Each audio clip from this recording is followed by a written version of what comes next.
BC కులగణనకు Congress ప్రభుత్వం కట్టుబడి ఉందని తెలంగాణ బీసీ సంక్షేమ శాఖ మంత్రి పొన్నం ప్రభాకర్ స్పష్టం చేశారు. సోమాజిగూడ ప్రెస్ క్లబ్లో బీసీ సంక్షేమ సంఘం ఆధ్వర్యంలో తెలంగాణ రాష్ట్రంలో సమగ్ర కులగణన సాధన కోసం బీసీ మేధావుల విద్యావంతుల కుల సంఘాల పాత్ర అనే అంశంపై రౌండ్ టేబుల్ సమావేశం నిర్వహించింది.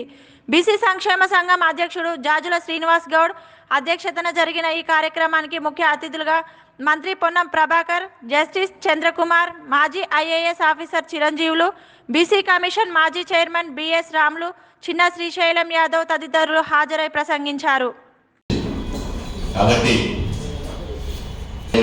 సమాచారాన్ని సూచనలు పరిగణలో తీసుకున్నాం. కాబట్టి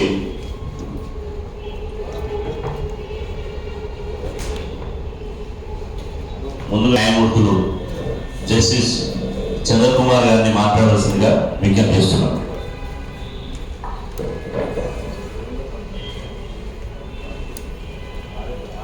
సభకు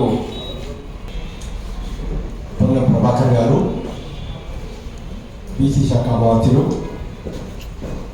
గౌరవనీయులు ప్రొఫెసర్ మురళీ మనోహర్ గారు కార్యక్రమాన్ని ఏర్పాటు చేసి బీసీల మనోభావాన్ని ఇటు ప్రభుత్వానికి అటు ప్రజలకు తెలియజేసే ప్రయత్నం చేస్తున్నందుకు ఆయన అభినందిస్తున్నారు.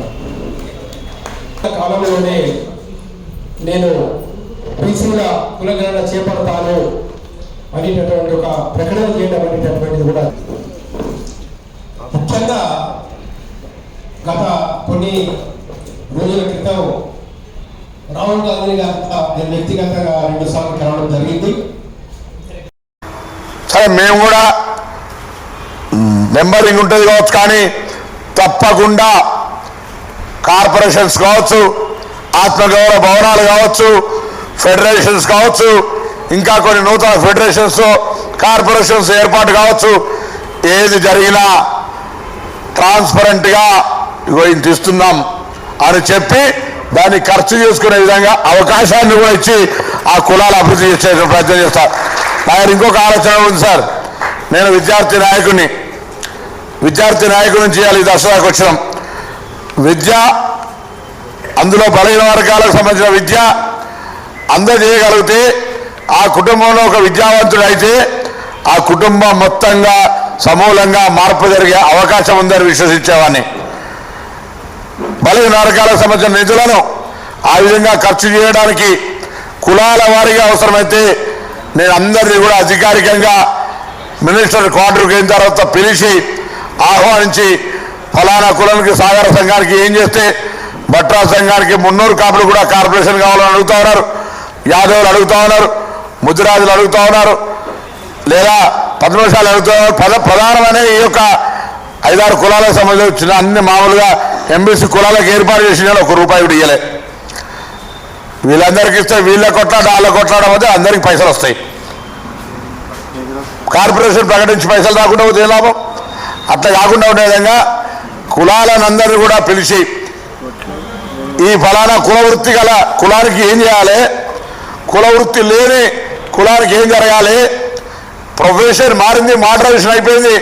వెనకటి మంగళ షాపులు వేయాల బ్యూటీ పార్లర్లు అయినాయి, వెనకటి సాగల డ్రైవర్లు వేయాల డ్రై క్లీనర్స్ అయినాయి. చాలా మార్పు వచ్చింది.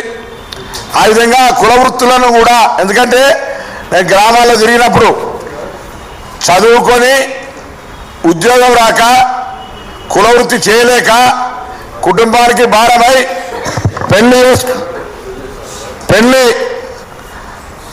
పెళ్లి చేసుకొని కుటుంబానికి భారమైనటువంటి పరిస్థితులలో ఇబ్బందికరమైనటువంటి బతుకులు బతికి తల్లిదండ్రులకు భారం కాలేక ఇంటికి పోలేక హాస్టళ్లలో ఉండే రకంగా అనేక రకాల ఇబ్బంది పడుతున్న వ్యవస్థను ఒక విద్యార్థి నాయకుడిగా, రాజకీయ నాయకుడిగా, పార్లమెంట్ సభ్యుడు అనేక సందర్భాల్లో చూసినటువంటి పరిస్థితి. అందుకే నేను చెప్తాను, ఇలా మనం కుల వృత్తులు మారుతున్న దానికి అనుగుణంగా ఫ్యాషన్, అన్ని రకాల డిజైన్ టెక్నాలజీ అన్ని రకాలుగా మారుతూ ఉన్నప్పుడు కుల వృత్తుల్లో కూడా మన దగ్గర కుమ్మరి సంఘం వచ్చిండ్రు. కుమ్మరికి సంబంధించిన మట్టి, అంత మట్టిని వాడుకోవాలి, ఆరోగ్యానికి మట్టి పాత్రమే మంచిదని, ప్లాస్టిక్ మంచిది అని చెప్తా ఉన్నాం. కానీ దాన్ని ఏ విధంగా వృత్తికి పరంగా మళ్ళీ అందరూ ఆ వృత్తిలో చేసుకొని ఎదగడానికి ఒక అవకాశం ఏముంది అనేటువంటిది కానీ చదువుకొని అంటే చదువుకొని ఉద్యోగం పొందగలే ఈ కాంపిటేటివ్ స్పిరిట్లో వెనకటికి 60-70% వస్తే అడ్మిషన్ దొరికింది, ఉద్యోగం దొరికింది. ఇలా 95, 96, 97, 99% వస్తే కూడా కాంపిటీషన్లో పోటీ పడేటువంటి పరిస్థితి ఏర్పడుతూ ఉంది. కారణం ఏదైనా కావచ్చు. కాబట్టి అందులో మన వాళ్ళని నిలదొక్కునే విధంగా కుల వృత్తులు కావచ్చు, లేదా ఇతరత్ర అనేకమైనటువంటి వ్యవహారికంగా వ్యాపార వాణిజ్య పారిశ్రామిక ఉపాధి వర్గాలకు సంబంధించిన మన పాత్ర ఉండడానికి మీ అందరినీ కూడా మీకు తోచిన సూచనలు సలహాలు అటు లిఖితపూర్వకంగా కావచ్చు, లేదా ఎప్పుడైనా మన సమావేశాల్లో కూడా నాకు చెప్పబడి సందర్భంగా నేను మిమ్మల్ని అందరూ హృదయపూర్వకంగా విజ్ఞప్తి చేస్తా ఉన్నా. త్వరలో చెప్తే వచ్చే నెల నుంచో ఈ బడ్జెట్లు ఇవన్నీ అయిపోయిన తర్వాత, పార్లమెంట్ అయిపోయిన తర్వాత ఒకవేళ పార్లమెంట్ ముందుకు చేస్తే రాజకీయం కోసం అనుకుంటుకోవచ్చు. కానీ ఈ అంశం మాత్రం ఐఎమ్ పొలిటీషియన్, కానీ మిగతా అన్ని రాజకీయాల కొరకు మాట్లాడతా, అన్ని రాజకీయాల కొరకు చేస్తా. కానీ ఈ అంశం మీద మాత్రం నా బాధ్యత నేను చేయాలి అనేటువంటి మాట కొరకు మాత్రం చేస్తానే మాట సందర్భంగా చేస్తా. నేను అంశం చెప్పకుండా కొంచెం ఒక అంశం తెలియగానే నేను అన్నం పిలిచిన, అన్న మరి ఇట్లా జరగబోతుంది, ఏం చెప్తాం మనకి ఎట్లా ఒక సూచన అంశాన్ని బయటకు అడిగిన.